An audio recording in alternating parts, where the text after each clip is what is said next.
अस्सलाम वालेकुम मेरे दोस्तों, बुजुर्गों और देखने वाले। आज इस मौजूद में बात करने जा रहा हूँ, इसे कहते हैं ABG, आर्टीरियल ब्लड टेस्ट। ये एक ऐसा गोल्ड स्टैंडर्ड टेस्ट है, यानी ऐसा बुनियादी और अहम टेस्ट है जब मरीज इंतहाई बीमार हो जाता है, इंतहाई नगहदाश्त में होता है, सांस वाली मशीन पे होता है या उसको इंतहाई नगहदाश्त की जरूरत होती है, तो उस टाइम दिया जाता है। इस टेस्ट के अंदर हम मरीज के खून की pH, कार्बन डाइऑक्साइड, ऑक्सीजन और जिस्म के अंदर बाइकार्बोनेट की मकदार को देखते हैं। ये जो टेस्ट है इसके अंदर कहाँ कहाँ से ये लिया जाता है, ये आपकी बेसिस में कहाँ से लिया, बुनियादी तौर पर ये रेडियल आर्टरी से लिया जाता है। ये एक इंतहाई गोल्ड स्टैंडर्ड जगह है जहाँ से लिया। उसके अलावा ब्रैकियल से लिया जाता है, फिर फेमोरल से लिया जाता है।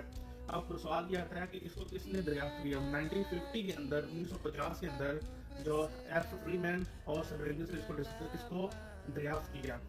अब इस टेस्ट के अंदर जो आपकी जो pH होती है वो मैयर होती है, जिस इलेक्ट्रोड से मैयर होती है उसको कहते हैं सांस इलेक्ट्रोड। कार्बन डाइऑक्साइड जिससे मैयर होती है उसे सर्वेलियंस इलेक्ट्रोड कहते हैं, और CO2 जिससे मैयर उसे हम कहते हैं क्लार्क इलेक्ट्रोड। और इसके अलावा जो बाइकार्बोनेट है जिससे वो मैयर नहीं होता वो कैलकुलेट होता है। अगर किसी इंसान की pH 7.30 से कम होती है उसे हम कहते हैं एसिडोसिस। अगर किसी इंसान की pH 7.45 से ज्यादा होती है तो उसको हम कहते हैं कि इस मरीज का खून अल्कलोटिक हो गया है। तो इंसान के जिस्म के अंदर नॉर्मल pH और यदि खून की pH कितनी होती है तो ये 7.35 से लेके 7.45 है। pH एक स्केल है, इसकी कोई यूनिट नहीं होती, लिहाजा से यहाँ पे नहीं लिखते। कार्बन डाइऑक्साइड की नॉर्मल मकदार 35 से लेके 45 मिलीमीटर और मर्करी आपके जिस्म के अंदर है। बाइकार्बोनेट की नॉर्मल मकदार इंसान के जिस्म के अंदर 22 से लेके 26 मिलीमोल तक है। और जो आपकी ऑक्सीजन की मकदार है वो मोर देन 60 से लेके 110 मिलीमीटर और मर्करी है। अब यहाँ भी हम बताने जा रहे हैं कि जिस्म के अंदर जब भी कोई डॉक्टर आप उनके मरीज को खून का टेस्ट लेता है तो उसके बाद वो बताता है कि इसके जिस्म के अंदर तजाबियत है, असासियत है। तो ये क्या चीज़ है? अगर किसी इंसान की सबसे पहले नंबर पे हम जो कैटेगराइज करते हैं, जब उसकी इंटरप्रिटेशन करते हैं, हम pH की बुनियाद के तौर पर करते हैं। उसके बाद हम कार्बन डाइऑक्साइड देखते हैं, उसके अंदर हम बाइकार्बोनेट देखते हैं। चौथे नंबर पे हम पेशेंट की ऑक्सीजन का मकदार देखते हैं, और पांचवें नंबर पर हम देखते हैं कि इसके जो pH है वो कंपनसेटेड है या अनकंपनसेटेड है। इसके बाद डॉक्टर जो जिस वजह से अगर एसिडोसिस हुआ है या अल्कलोसिस हुआ है उसके बेस पे देखते हैं इसकी वजूहात यह है जिसकी वजह से मरीज की इतनी ज़्यादा जिस्म की तबीयत खराब है, इतना ज़्यादा ब्लड एसिडोटिक है या अल्कलोटिक है। अब हम इसकी जो इंटरप्रिटेशन है इसकी वजाहत के मुताबिक बात करते हैं। अगर इंसान की pH नॉर्मल है और उस बाद PCO2 भी नॉर्मल है बाइकअप, तो ये एक नॉर्मल टेस्ट होता है, इसके अंदर कुछ नहीं करना। अगर आपके जिस्म के अंदर pH कम हो जाती है और कार्बन डाइऑक्साइड 45 से ज़्यादा हो जाती है और बाइकार्बोनेट के अंदर कोई असर चेंज नहीं आती, वो अपनी नॉर्मल लिमिट पे रहता है, तो हम कहेंगे रेस्पिरेटरी एसिडोसिस। और अगर आपकी pH कम होती है, बाइकार्बोनेट कम हो जाता है और PCO2 पे कोई असर नहीं पड़ता, वो अपनी नॉर्मल मकदार में रहती है, तो इसे हम कहते हैं मेटाबॉलिक एसिडोसिस। और ये अमूमन गुर्दों वाले मरीजों के अंदर ज़्यादा देखने में आया है। और अगर सांस के मसाइल हों तो रेस्पिरेटरी अल्कलोसिस और रेस्पिरेटरी एसिडोसिस मरीजों को वो खूब ज़ीरो होता है।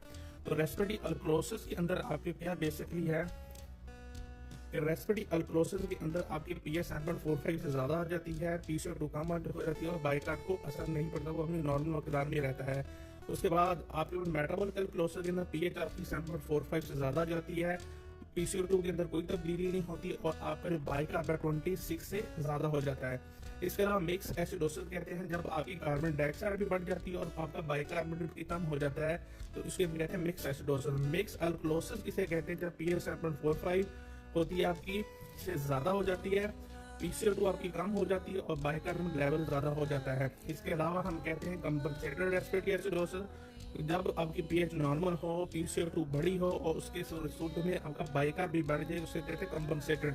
पार्शियल कंपनसेटेड के pH नॉर्मल रेंज की तरफ होगी, PCO2 बड़ी होगा, बाइकार्ब थोड़ा बहुत एलिवेट होगा।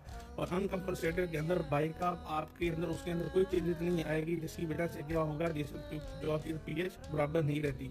इसी तरह कंपनसेटेड रेस्पिरेटरी अल्कलोसिस के अंदर pH नॉर्मल हो जाती है, ये 7 और PCO2 आपकी कम होती है इसके दौरान, लेकिन उसको कंपनसेट गुर्दों से होता है। तो गुर्दे जो बाइकार्ब जो होते हैं उसको क्या कहते हैं, जिसम से एक्सक्रीट करवाते हैं, जिसम के अंदर what will be happen, hydrogen ion जो है उसका लेवल जो है ना गिरता है, जिसकी वजह से एसिडोसिस कम होना शुरू हो जाता है। उसके बाद पार्शियल मेटाबॉलिक एसिडोसिस के अंदर पीएच आपकी कंपनसेट होती है, और उसके बाद बाइकार्ब क्योंकि कम होने की वजह से होता है, तो आपके फेफड़े क्या करते हैं, ऑक्सीजन कार्बन डाइऑक्साइड जो होते हैं क्योंकि कम, उसको आपका वाश आउट करना शुरू कर देते हैं ताकि आपकी पीएच नॉर्मल हो जाए।